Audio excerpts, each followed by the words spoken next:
Olá, eu sou o Duda Teixeira, seja muito bem-vindo. Esse é o 9º podcast Latitude. Todo sábado às 6 da tarde ou da noite, nós vamos estar aqui conversando sobre os principais fatos do mundo e também sobre a diplomacia brasileira.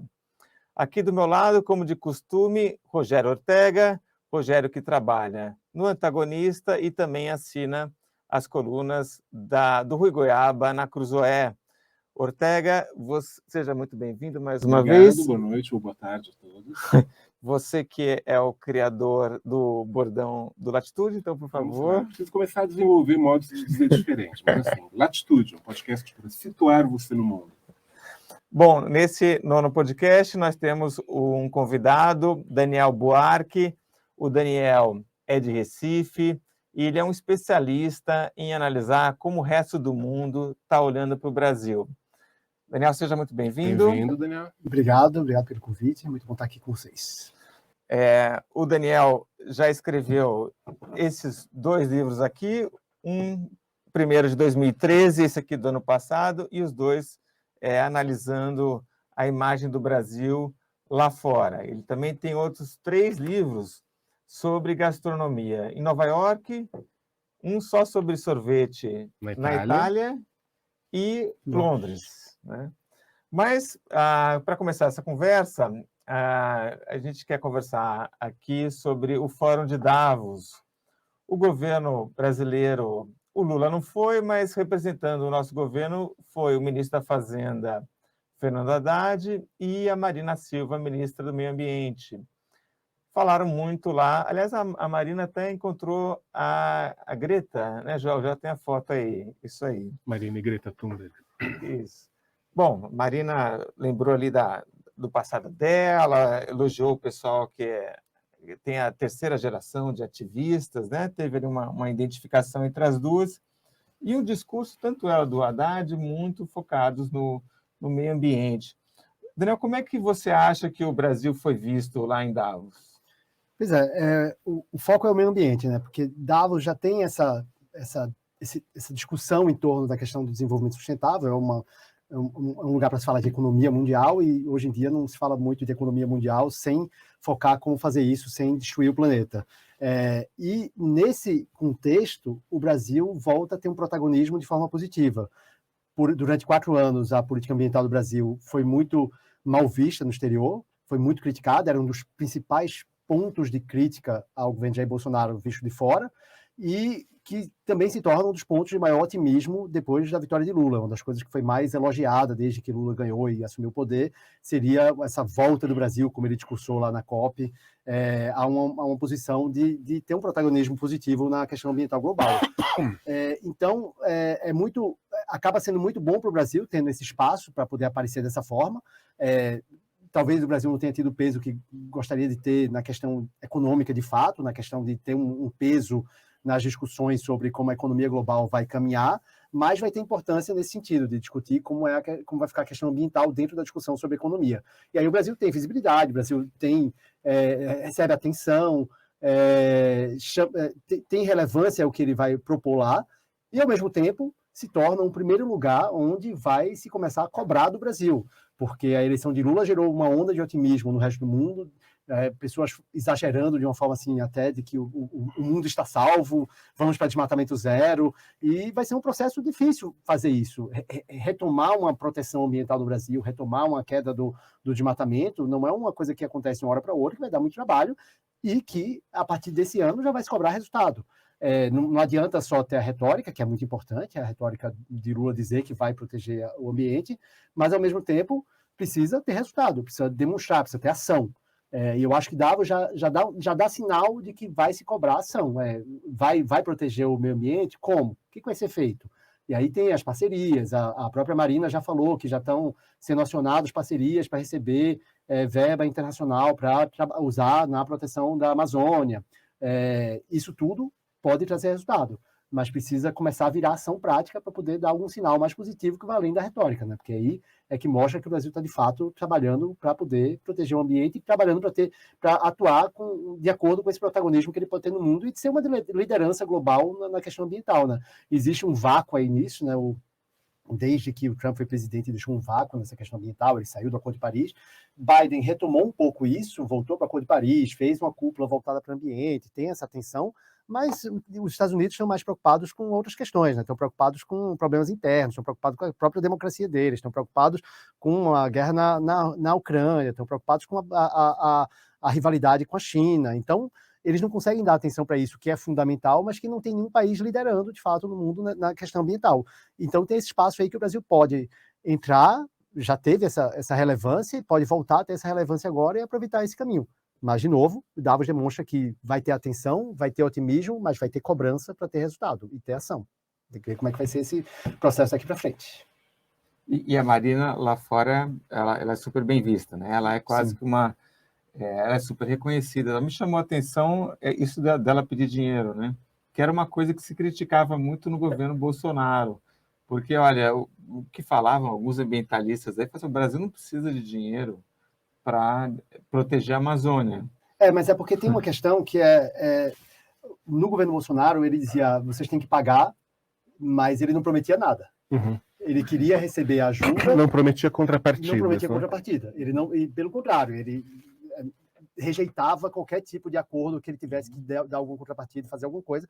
E aí o que aconteceu foi que durante o governo Bolsonaro, o Brasil perdeu o apoio que tinha da Alemanha, da Noruega, que eram fundos que davam dinheiro já há bastante tempo para poder ajudar no combate ao desmatamento da Amazônia, e por conta de o Brasil não aceitar essa intromissão estrangeira sobre Bolsonaro, o Brasil perdeu.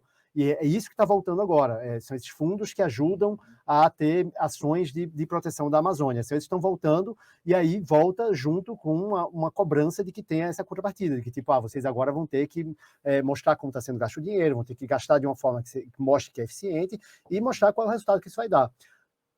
No passado, Marina é o símbolo de uma política que deu certo nesse sentido, durante o primeiro governo Lula, né? Ela é o símbolo de como o Brasil começou a reduzir o desmatamento, que voltou a subir com Bolsonaro. Então, ela é a pessoa ideal para estar fazendo isso. Ela é a pessoa que é um rosto que é reconhecido, é um rosto que é respeitado, é um rosto que tem o passado mostrando o que já fez.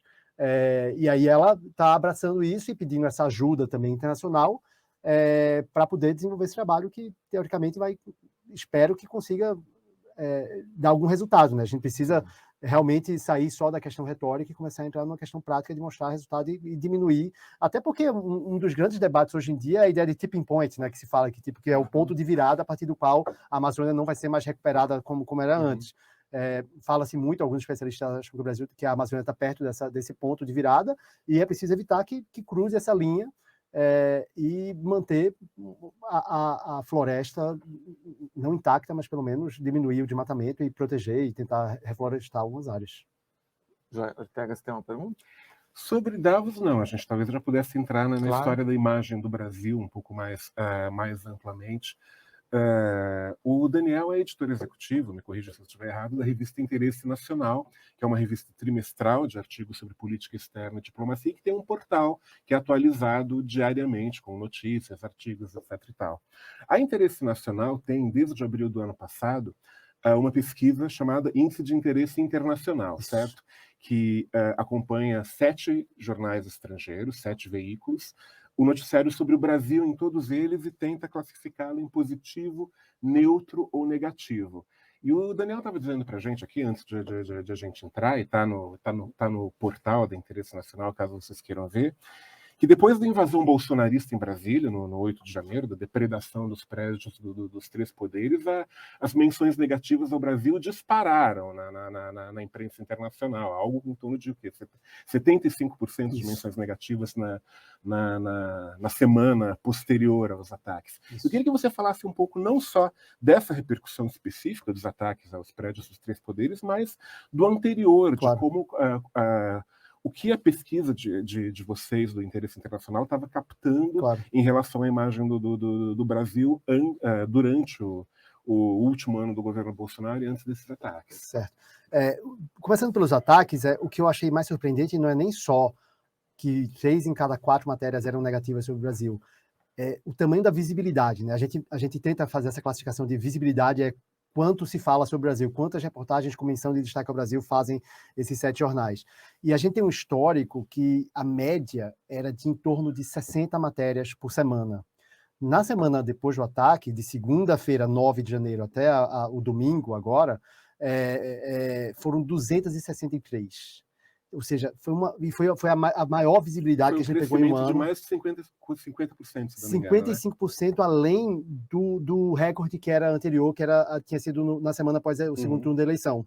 No segundo turno, depois, nas 2 semanas antes e depois do segundo turno da eleição, foram 161 e 169, se eu não me engano. Então já tinha sido 3 vezes a média que a gente tinha semanal. E com a invasão foi 263, ou seja, foi 55% a mais do que o recorde anterior.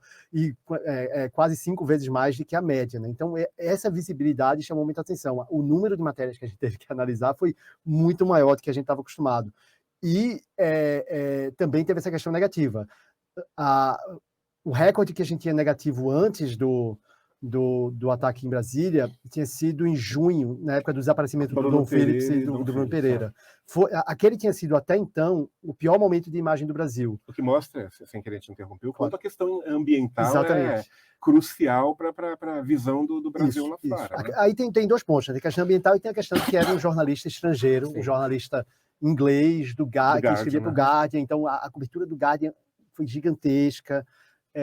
Dos outros também existe esse corporativismo também, né, do jornalismo, de tratar de que morreu um jornalista estrangeiro.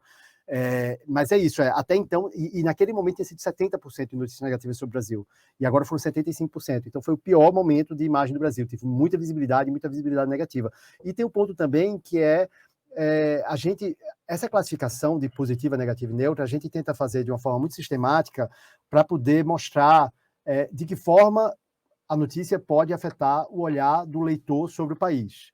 É isso que a gente tenta entender como negativo, positivo e neutro. A pessoa que vai ler essa notícia, ela vai sair dela com uma visão igual, pior ou melhor do Brasil. E algumas notícias são um desafio, porque algumas notícias, por exemplo, de combate à corrupção, prisão de pessoas por corrupção, como é que você avalia isso? Porque a prisão por corrupção é uma coisa positiva, porque você está combatendo a corrupção, mas ao mesmo tempo você está dando visibilidade a um escândalo de corrupção. Então, tem sempre nuances e a gente tem que sempre discutir, tem coisas que não dá para saber muito claramente e tem que ter uma decisão ali sobre o que você interpreta que é isso. Isso é um trabalho que a gente faz sistematicamente, 2 pessoas analisando, discutindo. Mas no caso da invasão, o que a gente percebeu foi que, tirando se tivesse uma notícia que dissesse a democracia venceu, não tinha como analisar nada como positivo, porque era um ataque com tons golpistas, que foi tratado de fora como tentativa de golpe o tempo todo, destruindo um palácio presidencial, que demonstra a fragilidade da democracia, que demonstra radicalismo, que demonstra vários problemas da política brasileira. O prédio do Supremo Tribunal Federal. Isso. Não havia como não condenar. Exatamente. Então é isso. Teve um aumento gigantesco da visibilidade, e essa visibilidade foi muito associada a um tom negativo. Ao longo desse ano que a gente fez a análise, que foi o último ano do governo Bolsonaro, teve uma coisa muito curiosa que, tradicionalmente, não existe uma tendência única de sempre é positivo, sempre é negativo, sempre oscila muito. Oscila muito com o noticiário. Tem uma predominância tradicional de notícias neutras que são notícias factuais. São coisas tipo, aconteceu isso no Brasil dessa forma, tal, o texto não tem um tom crítico, não tem uma análise, e aí isso acaba sendo uma coisa neutra. Normalmente, a maioria das notícias, na média, 50%, tem um tom neutro. Até a eleição, as notícias negativas eram quase 40%. Eram 37%, 38%, e eram muitas vezes ligadas à cobertura de política. A imprensa internacional sempre tem uma cobertura muito crítica ao governo Bolsonaro, e acompanhava o noticiário brasileiro sobre política, e tudo isso aparecia fora e aparecia muito de forma negativa. E aí tinha o noticiário sobre questão ambiental, que é muito frequente também.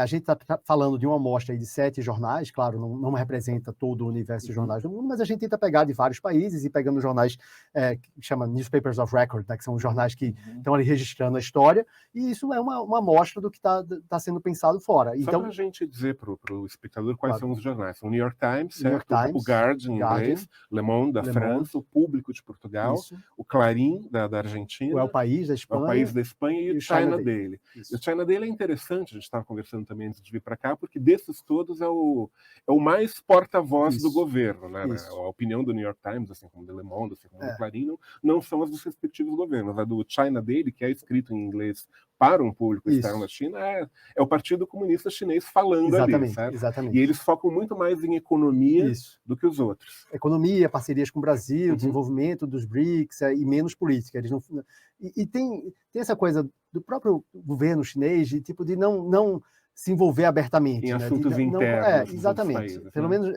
oficialmente essa é a postura, então é isso que eles seguem ali. Uhum. Mesmo na eleição, a cobertura deles foi muito mais limitada e muito mais factual. Uhum. Que esse foi um ponto interessante. Eu estava falando antes da dificuldade de fazer essa análise positiva e negativa. Na eleição, a gente tinha que ter muito cuidado, porque boa parte da cobertura foi puramente factual. Lula ganhou, teve tantos votos, Uhum. isso era tudo neutro. Aí era, Lula agora vai salvar a Amazônia, era positivo. Uhum. Era, Bolsonaro ameaça a democracia brasileira, era negativo. Uhum. Então, é isso, é como fazer essa análise do que é positivo e negativo. Bem, mas como eu falava, na média, 50% de notícias factuais, sem nenhum efeito direto que a gente possa perceber na imagem do Brasil, a maioria até a eleição negativa, a maioria tirando as neutras, 35% a 40% negativas e só 10% a 15% positivas. E essas notícias positivas quase sempre ligadas aos estereótipos do Brasil, como o Brasil um bom lugar para você ir passar o turismo, para você viajar, o Brasil, olha a música brasileira que é maravilhosa, a cultura brasileira é muito boa, a comida brasileira aparece de vez em quando, então tem essa coisa, o Brasil é visto positivamente nesses atributos mais suaves, mais de cultura, soft power e muito criticado no lado da política. Desde a eleição, mudou. Porque, como eu falei, teve quase uma euforia nesses jornais sobre vendo positivamente a vitória de Lula e a abordagem muito em cima de isso é positivo para a democracia, porque Bolsonaro ameaçava a democracia, isso é positivo para o meio ambiente, vai ser positivo para o mundo todo, porque vai ajudar a proteger a Amazônia. Então, foi um momento em que foi uma das primeiras vezes em que a gente viu o número de notícias com tom positivo ultrapassar o de negativo e neutro. E isso se manteve ali por 1 ou 2 semanas. A ida de Lula ao Egito, lá na COP, foi muito bem vista também. E ainda, de novo, meio ambiente, mudança de postura, vai ser bom agora. Os atos antidemocráticos pioraram um pouco a imagem de um momento ou outro, mas na média foi isso. Tinha essa predominância de notícias mais factuais, cultura aparecendo bem, política aparecendo mal, na eleição virou um pouco e ficou oscilando. Antes disso, teve o caso que eu falei, que foi do Dom Phillips e do Bruno Araújo, que foi um momento muito negativo. A gente chegou até a separar isso para fazer uma análise separada, porque não só teve uma cobertura muito grande, porque durou muito tempo, né? Eles ficaram semanas desaparecidos, o desaparecimento já chamou muita atenção, e depois eles morreram, e teve toda a investigação, e tudo isso foi muito acompanhado. E depois, o que a gente percebeu foi que isso manteve um volume muito alto de notícias sobre a questão ambiental e sobre um olhar da Amazônia como terra sem lei, que é algo que eu já percebia desde esse primeiro livro que você falou, que é 2013. Eu fiz essa pesquisa comecei em 2010, e naquela época, especialmente nos Estados Unidos, já tinha muito essa sensação. A Amazônia é muito retratada como uma terra sem lei. Era muito associada à morte da Dorothy Stang, e tinha essa percepção de Amazônia terra sem lei. E com a morte do Dom Phillips, isso voltou muito forte. E voltou e se manteve ali por semanas depois. Vários jornais, o Le Monde fez uma série sobre a Amazônia, e toda crítica, toda mostrando aumento de desmatamento, esse problema de falta de segurança, de terra sem lei. E manteve-se por muito tempo essa imagem negativa da Amazônia, e que se inverteu com esse otimismo que veio desde que Lula foi eleito. Daniel, você comentou que esses jornais, esses 7 que você monitora, viram com bons olhos a vitória do Lula. Você sabe como é que esses 7 jornais têm olhado para o Lula nos últimos anos? Porque aconteceu muita coisa com ele, né? Sim. Isso foi mudando? Sim, muito claramente. Assim, eu não posso falar de forma sistemática, porque o índice existe só desde o ano passado. Mas como eu acompanho isso há muito tempo, eu escrevi um blog no UOL por 5 anos, que era só analisando jornais internacionais, como falavam do Brasil. Foi muito claro o que aconteceu, porque, de novo, 2010 foi quando eu comecei a fazer uma pesquisa mais séria sobre a imagem do Brasil. era aquele momento do auge da imagem do Brasil. Era o Brasil tá bombando, o Brasil é a bola da vez, Brasil takes off. O Cristo Redentor voando na capa do Economist. Isso, foi 2009, né? Foi bem essa época. E foi o fim do segundo mandato de Lula, que saiu com aquela popularidade toda, que encontrou com Obama, e Obama disse que ele era o cara. Era isso, ele era o cara que Obama via como o político mais popular do mundo, aparecia com destaque, era um cara que estava saindo de 8 anos de governo com a popularidade lá em cima, que tinha reduzido o desmatamento, tinha reduzido a desigualdade no Brasil de alguma forma, tinha ajudado o Brasil a manter a economia viva ali no auge da crise financeira global. Então ele tinha uma imagem muito positiva. Tanto que quando ele saiu, falava-se que ele ia para a ONU ser o novo secretário-geral da ONU. Tinha toda essa expectativa de que ele ia ser uma liderança global. E aí veio a Lava Jato.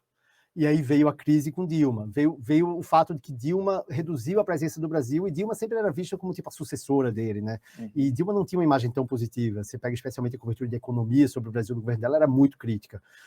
Então, a Dilma já atrapalhou um pouco a imagem dele. Depois veio o Lava Jato, que afundou. Pegando o próprio Obama como referência, Obama ficou famosa, ele chama a frase dele dizer que o Lula era o cara, e na autobiografia do Obama, que saiu alguns anos atrás, ele fala de Lula e fala, tipo, Lula era um grande líder, mas foi pego num escândalo que era quase um Al Capone. Não era Al Capone que ele falava, mas era um grande mafioso, associando ao problema da corrupção. Então, o nome dele, por muito tempo, ficou associado à questão da corrupção. E aí ele foi preso, e a cobertura sobre a prisão dele foi uma cobertura muito dividida, porque a polarização que a gente via no Brasil, de pessoas achando que havia um golpe contra a esquerda, e as pessoas achando que ele tinha que ser preso mesmo, é uma coisa que apareceu muito fora. Essa narrativa que o PT fez aqui dentro, de que a Dilma foi vítima de um golpe, isso ecoou lá fora. Ecoou, mas não pegou.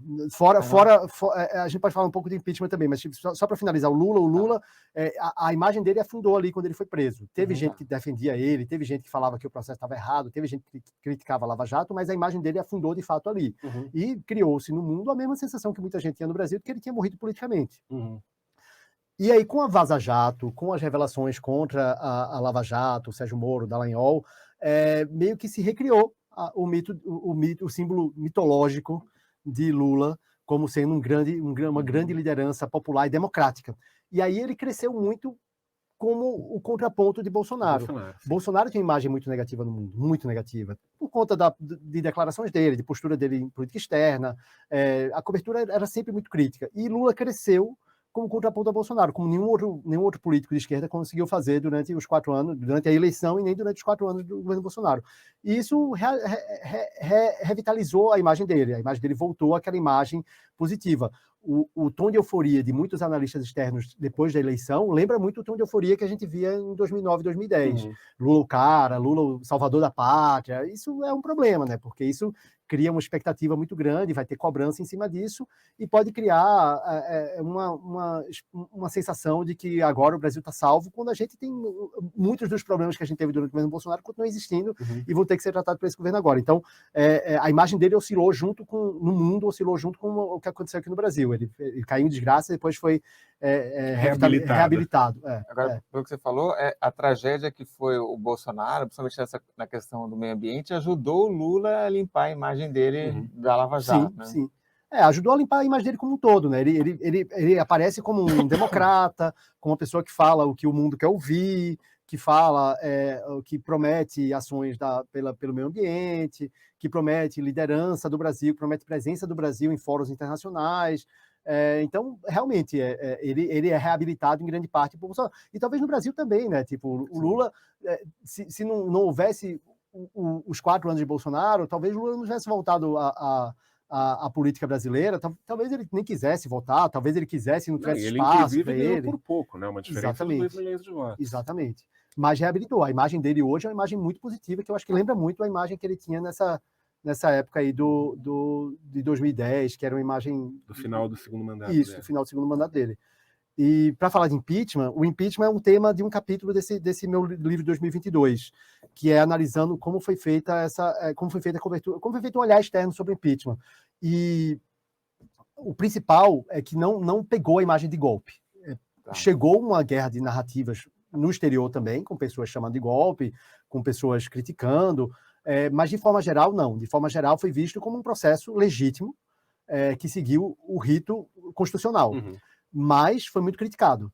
Eu lembro muito claramente de uma reportagem que eu acho que foi da New Yorker, que chamava tentava usar a palavra, e ele dizia, em inglês fala coup, né? Que é como eles usam para dizer golpe. Coup d'etat.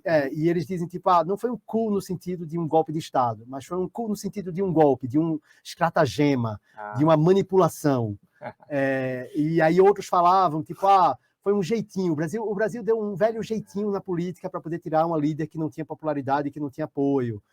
Então foi muito criticado como um processo que simbolizava algo que aparece muito fora, que é a ideia de que a política brasileira é disfuncional.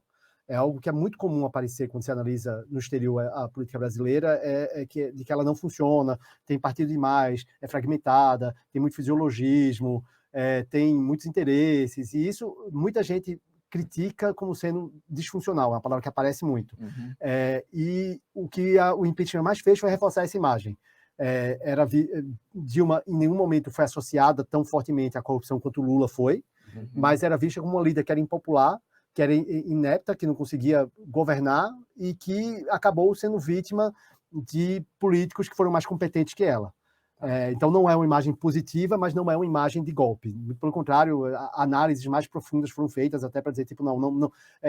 Eu fiz uma reportagem sobre isso quando eu trabalhava na Folha, até que tem 2 cientistas políticos americanos que eles fazem eles têm uma lista que é considerada oficialmente na academia como a lista dos golpes de Estado que já aconteceram no mundo. E eles não incluíram o impeachment. E o argumento deles é que, tipo, precisa ter uso da força. Não teve uso da força. Sabe?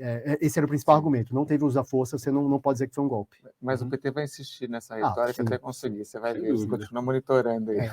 Vai entrar agora na discussão sobre verdade no novo governo, vai dizer a verdade do novo governo aqui. Daniel, a minha impressão é que o brasileiro se importa muito de como ele é visto no resto do mundo. E em 2014, a gente teve um esforço grande do governo brasileiro com a Copa do Mundo, com as Olimpíadas, né, para mostrar para o mundo quem que a gente era, e um investimento grande nisso daí. Que impacto, que consequência que isso teve? O oposto do que se esperava, né? Quando o Brasil, eu não sei se agora eu não lembro se foi na Copa ou na Olimpíada, mas um dos dois, quando o Brasil ganhou o direito de sediar, a frase de Lula no discurso oficial era: a gente vai mostrar ao mundo que a gente é um país de primeira classe. Essa era a ideia, era uma estratégia de diplomacia pública, como se chama, de fazer, de chamar todos os holofotes e chamar a atenção para o país e mostrar para o país, mostrar para o mundo a graduação do país, né? A gente é primeiro mundo, era uma das ideias centrais. O que aconteceu foi que o contexto do Brasil não ajudou. Copa do Mundo e Olimpíada, o Brasil ganhou o direito de sediar durante esse período de auge, né? Foi 2009, se não me engano, ganhou o direito de sediar a Olimpíada, Copa do Mundo deve ter sido por ali também. Então, estava tudo indo bem para o Brasil naquela época. A economia estava indo bem, Lula estava com popularidade, estava tudo... aquele auge do Brasil ali, e dessa imagem do Brasil no mundo como um país estava decolando. Quando aconteceram os eventos, o bom momento tinha passado. A Copa aconteceu em 2014, desde 2013 a gente tinha protesto na rua, Exatamente. Grande parte contra a Copa do Mundo.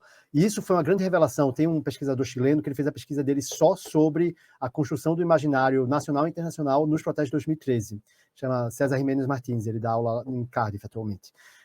E a gente se conheceu lá em Londres com um amigo, e a pesquisa dele mostra essa questão do contexto, tipo, como virou ali e como quebrou o imaginário do Brasil que as pessoas pensavam que existia, que era o Brasil era visto como aquele país de festa, que ama futebol, e aí aparecia no noticiário os brasileiros na rua protestando, dizendo não queremos a Copa do Mundo. Então isso batia na cabeça do estrangeiro olhando, mas como assim o brasileiro não quer ter uma Copa do Mundo? O que está acontecendo? Tem alguma coisa errada.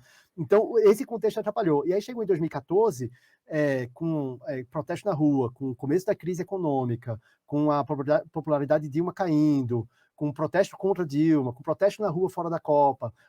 E aí tem um outro problema que é uma grande crítica que se faz à ideia de que atrair grandes eventos é bom para a imagem do país, é que quando o país vai sediar um grande evento, como aconteceu agora com o Catar, a imprensa chega antes do evento e precisa publicar matéria sobre o país que vai receber o evento. Então, O evento pode ser sobre esporte, mas toda a cobertura que se faz antes e depois do evento é sobre política, é sobre economia, é sobre a realidade do país. E vai necessariamente jogar o holofote em coisas negativas, Exatamente, né? Não exatamente. tem como não fazer isso. Especialmente quando tem coisa negativa para ser mostrada. Então, quando o Brasil estava naquele momento de auge, atraindo os olhos do mundo todo. Então já veio um monte de correspondente a mais de outros lugares para cá. Então já tinha uma cobertura maior. Aí começa a ter problema. E aí começa a ter a cobertura da Copa começando ali antes da Copa. Aí começa a cobertura sobre despejos nas áreas onde construíram estádios. Reportagens sobre os elefantes brancos, que eram alguns estados em lugares que não tinham futebol e que não ia ter nunca. Reportagens sobre problemas de aumento de desemprego, desigualdade, pobreza, problemas do país como um todo. E isso acabou chamando mais atenção de que o que se esperava que era coisa positiva. Lula achava que a imprensa ia chegar aqui em 2014, 2016 e mostrar, tipo, olha como o Brasil está desenvolvido, olha como o Brasil foi eficiente, olha como o Brasil, como você faz tudo, como o transporte funciona, tem segurança, e não foi isso que aconteceu. As pessoas chegaram e viram que tinha insegurança, que tinha violência, que tinha... mostrou um lado mais negativo que se esperava. E em 2016 você já tinha Lava Jato rolando, né, no sentido político. E foi bem na época do impeachment, né? Foi bem na época do impeachment também, a Olimpíada. Então, o que se mostrou foi esse lado negativo. E o que se mostrou de positivo, em vez de colocar o Brasil como o primeiro mundo, como Lula esperava, reforçou os estereótipos de país de festa. Quando acabou a Copa do Mundo, eu estava em Londres e o que se falava era tipo, foi a maior Copa do Mundo, foi a maior festa do futebol. Era positivo para o Brasil, mas era um positivo dentro desse perfil menos sério, né? Um perfil de cultura, de futebol, de turismo, que não era o que o Brasil queria fazer. E foi o mesmo que aconteceu na Olimpíada. A Olimpíada acabou e também teve essa mesma visão de que era um país que fez uma boa festa, mas que teve um monte de problemas em torno. Teve o caso do Ryan Lochte, que teve naquela época, que chamou muita atenção negativa também para o Brasil. Falou-se muito de violência, falou-se de problema... Na Olimpíada, especialmente, falou-se muito de problema nos lugares, nos estádios, nos ginásios, problemas na cidade, problemas de transporte, porque na Copa do Mundo acaba sendo menor, né, no sentido de que é um esporte só, não é concentrado numa cidade só, né, como a Olimpíada. Exatamente, então a Olimpíada acabou sendo isso com o Rio, né, também muito forte. E aí, então, eu falava isso quando eu estava fazendo pesquisa, que era como se o holofote estava manchado, estava com a mancha e o holofote acabou não ajudando. O problema não era no holofote, na verdade, era no país, mas acabou não ajudando o que o Brasil queria que acontecesse. Não mudou a imagem e reforçou a imagem estereótipo e reforçou o estereótipo positivo e negativo, o estereótipo de país de festa e o estereótipo de país que tem desigualdade, violência, pobreza e tudo mais. Uma coisa interessante, desculpa, Duda, que a gente estava conversando antes de vir para cá, tem a ver justamente com esse estereótipo do país festeiro e etc. e tal. Ao mesmo tempo, diferentemente de uma Itália, por exemplo, que a gente estava conversando, o Brasil não investe como poderia para lucrar com o estereótipo do país festeiro, com o turismo e etc. e tal, e fica tentando ser um grande player, né? Querer assento permanente no Conselho de Segurança da ONU, querer mediar grandes conflitos, e no fim acaba não fazendo nenhuma coisa nem outra. E a impressão que eu tenho com a volta do Lula ao poder, é o Mauro Vieira agora, não é o Celso Amorim, mas a gente já sente um discurso parecido com aquele da política externa ativa e altiva que o Amorim gostava de falar, etc. e tal. Então parece que o Brasil acaba não tendo nenhum dos dois mundos, né? Exatamente. Na minha pesquisa de doutorado, eu analisei isso, né? Tipo, a minha pesquisa de doutorado, eu fiz entrevistas com pessoas do Conselho de Segurança da ONU, dos membros permanentes, para ver qual era o status do Brasil a partir da perspectiva deles, né? Que status é um pouco isso. Você pode querer ser o que você quiser, mas você só vai ser se você for reconhecido. E o Brasil quer ser uma grande potência, mas ele só vai ser uma grande potência se as outras potências reconhecerem ele como um par, como um igual. E eles não reconhecem, e não reconhecem em grande parte por isso. Uma das críticas que eu ouvi muito é que o Brasil atira para todo lado. Sabe? O Brasil é isso, o Brasil quer fazer tudo, o Brasil quer estar em tudo, quer ter presença em tudo e deveria focar no que ele já é forte. O que ele é forte? Ele é forte numa postura de mediação, porque é um país que é amigo de todo mundo, não tem conflito com ninguém. Beleza, ele pode atuar por aí. Forte em meio ambiente. Ele é forte em meio ambiente, ele pode ser forte como um lugar de turismo, ele pode ser forte como várias questões em que o Brasil pode ter voz relevante. Mas isso não significa que o Brasil vai ter voz relevante para mediar o conflito entre a Rússia e a Ucrânia, que é um país em outro, um conflito em outro continente, entre uma potência global e um país menor que tem todo um problema ali cultural envolvido, é uma agressão, mas tipo, não é o tipo de coisa que o Brasil vai conseguir fazer uma diferença muito grande lá. Então, esse é o tipo de crítica que se faz muito. No caso, a crítica mais comum é o caso da negociação de paz do acordo iraniano, do Ocidente com o Irã, que o Brasil tentou participar, acreditou que ia resolver tudo ali, e de repente os Estados Unidos disseram, não, fica aí na tua que isso aqui não é contigo. E resolveu de uma forma até que não foi tão diferente, mas resolveu entre eles. E a ideia que eu ouvia muito é tipo, por que o Brasil está se metendo nisso? O Brasil não tem nada que se meter nisso, sabe? O Brasil pode ser a liderança ambiental, pode ser a liderança de questões que são importantes para o mundo, mas não tem que ter uma posição numa questão de segurança global, que não é o fórum em que o Brasil tem um peso tão grande, né? Pode ser questionável, tipo, tem uma pesquisa muito boa que foi feita por um diplomata que chama Aile Medingadelha, que ele fala que a ideia de soft power do Brasil é uma ilusão, que o Brasil, na verdade, tem mais poder bruto, militar e econômico do que soft power. O Brasil aparece, e aí ele pega índices, o Brasil, em índice de soft power, o Brasil aparece da 20ª posição para baixo, e em índice de maiores economias, o Brasil está ali perto das 10 maiores, índice de militares, o Brasil está ali entre as 15 maiores. Então, na verdade, o Brasil seria uma potência maior de hard power do que de soft power, e que soft power é uma ilusão. É algo que é questionável, pode se questionar tudo isso, mas o ponto central é isso, essa política externa de querer ser uma grande potência perdeu foco e tentou alcançar resultados em cima de algo, de um peso de hard power, de peso político global que o Brasil não tem. E é possível que isso volte agora.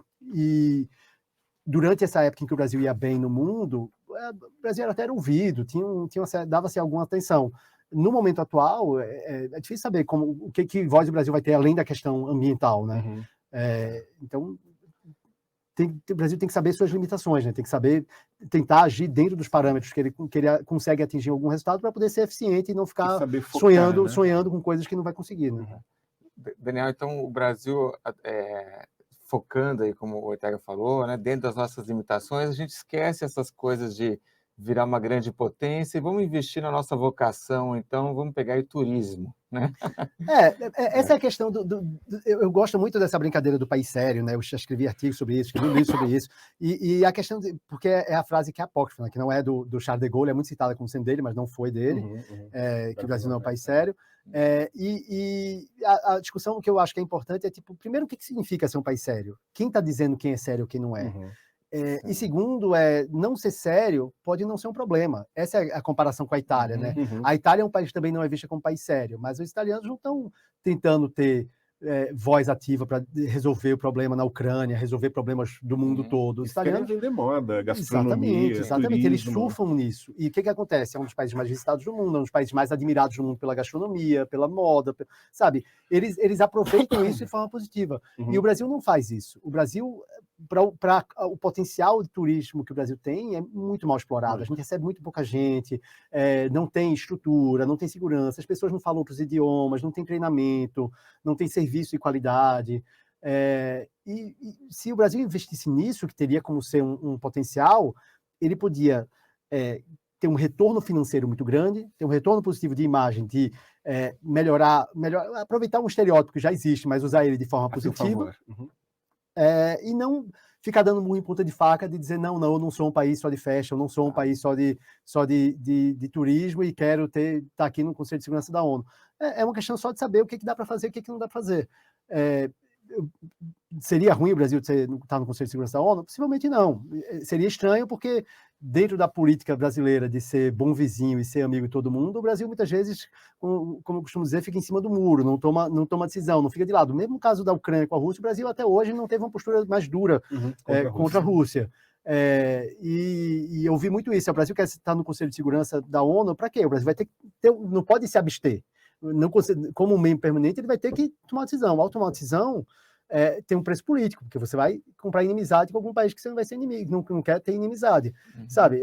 Então, talvez é mais benefício para o Brasil se abster desse tipo de coisa de fato e manter relação com todo mundo, ou vai ter que escolher um lado e isso vai criar problema com o outro lado. A gente pega hoje essa questão de guerra comercial da China com os Estados Unidos. O Brasil não tem como ganhar escolhendo um lado ou outro aí. Sem dúvida. É um problema. O Brasil depende da China comercialmente, o Brasil depende dos Estados Unidos por conta das relações históricas hemisféricas, é muito difícil. Então, é mais cômodo, de fato, se abster. Mas se abster limita essa ascensão do Brasil como grande potência. As grandes potências, espera-se que as grandes potências tomem um lado e tomem decisões. É difícil você fazer isso quando você ou rompe com o seu parceiro histórico ou rompe com o seu maior parceiro comercial. Então, é difícil ter esse tipo de coisa, né? Então, focar nesse potencial do Brasil de ser um amigão de todo mundo pode ser uma coisa boa, pode ter resultados positivos. Mas, Daniel, então, vamos focar no turismo, então. Vamos melhorar nossa imagem e trazer mais gringo para cá. Temos com uma ministra nova aí, Daniela do Vaguinho, próxima dos milicianos. Você acha que vai dar certo? Não sei. É difícil saber. O Rio de Janeiro, você pega o Rio de Janeiro. Tradicionalmente tinha aquela história de que nos territórios dominados pelo tráfico, os traficantes diziam para as pessoas não podia ter roubo lá, não podia ter assalto lá, não podia ter violência lá. Eles tinham o monopólio da violência naquela região e eles coordenavam tudo. Só se rolasse alguma coisa assim no Rio de Janeiro como um todo, né? A partir de hoje a gente não faz nada contra turista. Turista vai ter salvo-conduto para andar no Rio. Mas aí o que você tem, na verdade, é uma insegurança gigante, né?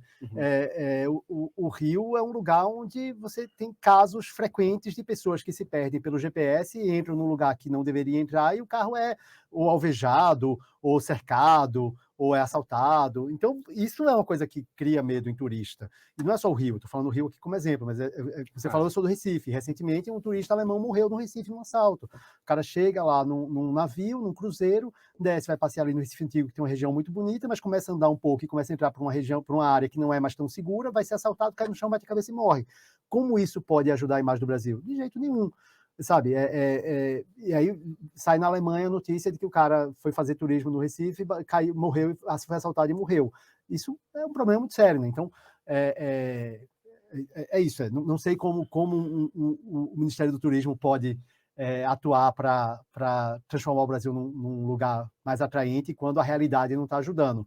E aí tem que saber de que forma uma nova ministra que tem laços que são questionáveis pode, de fato, fazer alguma política que vá mudar esse cenário, né? Porque o cenário de violência é muito associado a milícias que tem essa ligação aí com ela. Então, é uma coisa questionável, né? É difícil saber como o Brasil pode desenvolver, porque a gente só vai conseguir transformar essa questão do turismo no Brasil na hora que a gente na verdade, a imagem do Brasil como um todo só vai melhorar quando a realidade do Brasil melhorar, né? A imagem é um reflexo da realidade. Ela tem efeitos diferentes, tem distorções, claro, mas ela é um espelho, ela reflete um pouco a realidade. Então, se a gente tem a violência que a gente tem, se a gente tem a violência que a gente tem contra turista, contra mulher, de insegurança, sabe? Como eu falei antes, os problemas que a gente tem de as pessoas não falarem inglês, não ter serviço, sabe? Isso tudo dificulta, né? Não dá para enganar o mundo, né? Não dá para enganar o mundo. Tá. Daniel, bom, você tem outros livros, então, sobre gastronomia. Quero mudar um pouquinho, então, de assunto. Vamos deixar para sobremesa, né? Já que... Bom, você estudou, né, no King's College, não foi isso? Em Londres, e então escreveu um livro sobre a culinária inglesa. Como é que... Bom, primeiro, os ingleses, como é que eles gostam de ser vistos no exterior e tem alguma coisa que incomoda eles? Tem. Você falou aí uma hora, a gente estava conversando sobre o quanto o brasileiro é interessado sobre o que se fala sobre ele no exterior, né? E isso vem muito dessa vontade de ter reconhecimento internacional e vem muito de uma certa insegurança de saber como a gente é reconhecido, né? Uma coisa até psicológica, filosófica, a gente pode discutir como tem essa questão de ser visto. Os ingleses são uma grande potência mundial, têm assento permanente no Conselho de Segurança da ONU, são um antigo império e são muito cheios de si e muito autoconfiantes. E muito eruditos, né? Muito cultos. Menos quando se fala de comida. Porque quando se fala de comida, a fama dos ingleses é que eles têm a pior comida do mundo. Tá. E aí é algo que eles viram os brasileiros, né? Eles criticam a própria comida, criticam a própria realidade, mas quando eles ouvem alguém de fora dizendo que se come mal em Londres, aí eles ficam ofendidos. Aí quando alguém vem de fora e fala que o fish and chips não é uma comida boa, ou que a comida inglesa é uma comida insípida e sem graça, aí eles ficam ofendidos. Aí você lê artigos no jornal de pessoas dizendo criticaram a comida inglesa, como alguém ousa falar mal da comida inglesa. Tem aquele tom de auto-ironia, que os ingleses também são muito irônicos nesse sentido, claro. Mas é um momento em que eles ficam um pouco mais ofendidos e reclamam de como são vistos no exterior, né? A questão da comida é algo que é o calo deles, né? Ofende um pouco. Mas é o que eu tento quebrar um pouco no livro que eu escrevi também, né? Tanto que o subtítulo é Um Guia para Amar a Pior Comida do Mundo. E a ideia é que, tipo, tem muita a comida tradicional inglesa é uma comida que ela é um pouco estranha. O prato mais estranho deles para mim, quer dizer, tem muitos pratos bem estranhos, mas o mais é que eles comem geleia de enguia. A enguia, eles cozinham a enguia em postas e depois o prato é servido frio com a gelatina que a própria enguia solta e que fica na água e é uma gelatina com peixe dentro. É bem estranho comer peixe frio com a gelatina, é uma coisa bem estranha. A textura é mais do que o sabor. O sabor é um sabor de peixe, mas é um peixe gelado numa gelatina. Então tem coisas bem estranhas na culinária tradicional deles. Mas o outro lado é que você pega especialmente Londres, é uma das cidades mais cosmopolitas do mundo e é um lugar que tem restaurante étnico, exatamente, né? Tem comida do mundo todo, tem restaurante excelente e tem restaurantes excelentes que fazem comida inglesa direito. E aí eles comem muita carne de caça, comem muita carne de boi, de vaca mesmo, que eles têm lá também, de raças especiais. Tem comidas boas que são feitas lá. Aí é a questão de você não pode enganar o mundo. Você não vai enganar o mundo e dizer que a Jelly Deals, a enguia na gelatina, é algo maravilhoso. Mas você pode mostrar um fish and chips feito por um chefe estrelado que faz uma casca crocante, que faz o Reston Blumenthal, que é um dos chefes mais famosos lá, ele faz a batata frita dele cozinhada 3 vezes, ela cozinha de um jeito, depois de outro, depois ele frita do outro jeito, e aí fica mais crocante. É isso, aí você consegue fazer coisas que ordinariamente podem ser problemáticas ou nada demais, ou não chamar atenção, ou chamar atenção negativamente, e fazer positivamente. Tendo uma estrutura de uma cidade rica e cosmopolita como Londres, eles conseguem fazer isso. Então, para mim, a grande quebra de paradigma foi passar um fim de semana em Paris e voltar para Londres achando, tipo, em Londres eu acho que eu consigo comer melhor do que em Paris. Uau. Você me fez lembrar de um ensaio do George Orwell. Eu gosto muito dele como ensaísta. Acho que ele era um ensaísta muito convincente. Eu acho até melhor como ensaísta do que como ficcionista, que é mais conhecido. Em 1984, a Revolução dos Bichos e tal. E ele tem um ensaio curto que é uma defesa da culinária inglesa, né? Que acho que é uma coisa menos convincente que ele escreveu na vida, mesmo com todos os dons argumentativos que o Orwell tinha. Mas só mais uma coisa patriótica, do tipo, é a nossa comida e eu tenho que defender. E você sabe que ele escreveu também uma crônica que é descrevendo o pub perfeito. Chama Moon Underwater.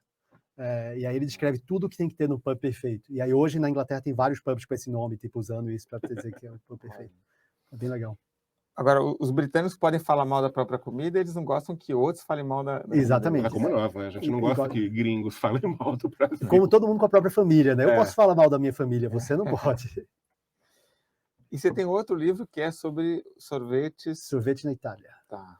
Chama Itália Abaixo de Zero. E eu fui passar um mês passeando na Itália e foi o que mais me chamou a atenção. Mais do que massa, mais do que pizza, mais de qualquer coisa, era o quanto os sorvetes eram incríveis. E aí eu acabei lendo bastante sobre o assunto, indo pesquisar um pouco a questão de história, por que o sorvete dele, porque o gelato ele é diferente, né? Ele tem um teor de gordura diferente, ele é feito de forma diferente, ele tem uma cremosidade diferente. E aí eu voltei enlouquecido, tipo, eu vou escrever um livreto só sobre o sorvete da Itália e descrevendo um pouco isso, um pouco da história, um pouco de como é feito, uma receita para tentar fazer em casa. Deu certo? Dá certo, assim, não fica tão bom não, porque é como o segredo da culinária italiana, eles mesmos admitem, é ingrediente. Os ingredientes são de altíssima qualidade. E aqui a gente não consegue leite tão bom, creme de leite tão bom, ou os produtos que se faz, pelo menos não nas grandes cidades, talvez se for para Minas você consiga, coisas, ou para o interior consiga, mas tipo, nas grandes cidades, tradicionalmente, a gente não consegue os ingredientes com tanta qualidade quanto eles têm acesso lá com facilidade, né? Então, isso faz com que seja tão bom. Isso em uma cultura que valoriza e que consome muito, né? Tipo, eles consomem absurdamente muito e isso faz com que tenha concorrência, as pessoas têm que se especializar, e aí vale a pena focar bem na sobremesa na Itália. E aqui em São Paulo, os gelatos italianos dominaram, né? Pois é, isso é uma coisa curiosa, porque eu fiz esse livro, eu viajei para lá em 2012, foi quando eu fiz essa pesquisa. E eu fiz algumas entrevistas já, e algumas pessoas falavam isso, o Brasil é um lugar que tem um perfil tão... que se encaixaria tão bem no gelato, e uma das coisas que se falava que era uma das poucas comidas da Itália que se come andando, porque os italianos respeitam muito a tradição de sentar na mesa, comer, não se come andando. Mesmo pizza lá, não é comida de rua, né? Tirando em Roma, no cidade grande e tal. Mas, e o gelato é isso, o gelato é essa coisa que você come andando. E eu via muito, isso é a cara do Brasil, você ia ter no Brasil. E em 2012 não tinha. Eu lembro que eu voltei para cá e a gente procurava tal, e tinha um ou outro lugar que você conseguia achar, mais ou menos, e de repente explodiu, e hoje tem em todo canto, né? E ainda bem, ainda bem. Agora, mudam muito os sabores, né? É. No Brasil tinha aquele muito costume do creme, o chocolate, o morango. Os sabores lá são outros, né? Estão chegando aqui também, né? Sim, Tipo, um a variedade hoje um clássico também italiano é o grande. pistache, que hoje você vai em qualquer sorveteria, gelateria, tem pistache também. Até o sorvete que, no livro eu falo isso, que os italianos veem o pistache como o sorvete que você testa se a sorveteria é boa ou não. Porque se o sorvete de pistache for verde, você já pode fugir, porque ali ele está usando algum tipo de corante. Não é para ter corante, porque o pistache, ele, quando você tritura ele não fica tão verde, então o sorvete não fica verde, ele fica pálido, alguns até um pouco amarronzados, assim. E aí eles dizem, você tem que comer você tem que testar a sorveteria pelo pistache e não pode ser verde. Se ele for muito verde é porque meteram algum corante, e então se a sorveteria está usando corante, está usando sabor artificial, está usando um monte de coisa, é melhor fugir. E os pratos de massa e carne também são diferentes dos que tem aqui no Brasil? Não, isso é a coisa da tradição, porque a gente estava falando dessa questão de como é visto no exterior, né? O italiano, ele não se importa nem um pouco de alguém falar mal da culinária italiana, porque ele sabe que a comida dele é a melhor comida do mundo e pronto. Mas ele se ofende quando deturpam a comida dele. E aí, quebrar o macarrão, ou fazer um molho bolonhesa diferente do que eles fazem. Aí tudo isso, eles dizem, isso não é bolonhesa, isso não é o tradicional, isso não é carbonara com creme de leite, não é carbonara. E a outra coisa é que a comida ítalo-brasileira que a gente tem aqui tão tradicionalmente é algo que foge completamente da tradição. A ideia de carne e massa junto, o prato tradicional de um pedaço de filé com um macarrão do lado, que tem todo o restaurante ítalo-brasileiro, é algo que não existe tradicionalmente na Itália, porque na Itália come-se massa e come-se carne em dois pratos separados. É o primeiro e o segundo prato. Você vai para um restaurante para fazer uma refeição completa, primeiro você come a massa, depois você come a carne. A massa é a massa. Na massa você pode ter uma carninha aqui, um bacon ali, uma coisa assim, mas no molho, a massa é massa em molho. E aí no Brasil a gente criou essa versão da gente, que mistura os dois pratos num só e que é o mais tradicional. Você vai restaurantes brasileiros, italianos no Brasil, tradicionalmente seguem mais essa linha de servir peixe com massa, carne com massa, frango com massa. E eu acho que eles usam menos molho também na massa, não? Porque eu lembro que eu falei com um italiano aqui que tinha ido na macarronada italiana, e aí foi assim que ele chegou lá, e aí ele falou assim, nossa, eu vi aquela massa nadando naquele molho. Que absurdo, né? O molhinho é só uma coisinha que você põe ali em cima. Pois é. Mas ao mesmo tempo a gente tem que pensar que a Itália, não sendo tão grande quanto o Brasil, tem uma variedade dentro do país gigantesca. E muito do que a gente tem da cultura italiana aqui foi trazida por italianos, né? Então, a gente está falando, os brasileiros estão deturpando, mas muitos são os próprios italianos. Chegaram aqui e mudaram o costume. Tem pessoas que falam que parte dessa coisa de focar muito na massa e não na carne, de não misturar, é porque eles não tinham, por muito tempo, eles não tiveram tanto acesso à carne, e aqui no Brasil tem muito fácil carne, né? Tipo, a carne no Brasil é muito mais abundante do que lá, era historicamente, então os italianos chegaram aqui e passaram a ter acesso a coisa que não tinham lá. Fala-se muito isso nos Estados Unidos também, que é a coisa do espaguete com almôndega, que é um prato tradicional da culinária italiana em Nova York. Os italianos não comem espaguete com almôndega dessa forma. E eles falam também, né? Espaguete com polpette. Isso, e o que se fala é que os italianos começaram a fazer isso quando migraram, porque quando migraram fugindo de situação difícil na Itália, e chegaram nos Estados Unidos, no Brasil, na América, e passaram a ter acesso. Então, tipo, se pode, então vamos colocar que vai ficar melhor. Mas aí os italianos respeitam a tradição de não misturar, né? De fazer tudo separado. Eu lembrei agora, na Argentina, os portenhos, eles acham que eles inventaram a milanesa napolitana, né? Provavelmente foi acho que era algum garçom de um restaurante, provavelmente era um italiano, né? A milanesa napolitana, que é o mesmo que aqui a gente chama de parmegiana, né? Sensacional. Legal. Daniel, super obrigado. Bom, esse foi o Daniel Buarque, editor executivo da revista Interesse Nacional, escreveu 2 livros sobre como o Brasil é visto lá fora e mais 3 livros que não estão aqui, que é sobre a culinária londrina, nova-iorquina e sobre esse daí, parece muito bom, o sorvete italiano. Daniel, muito obrigado pela sua participação. Eu que agradeço o convite. Vamos passar mais. Que bom. Ortega, muito obrigado. Obrigado, Duda. Boa tarde, boa noite a todos. Então, esse foi o nosso 9º podcast Latitude, aos sábados, sempre às 6 da tarde. Um abraço, até a próxima. Tchau.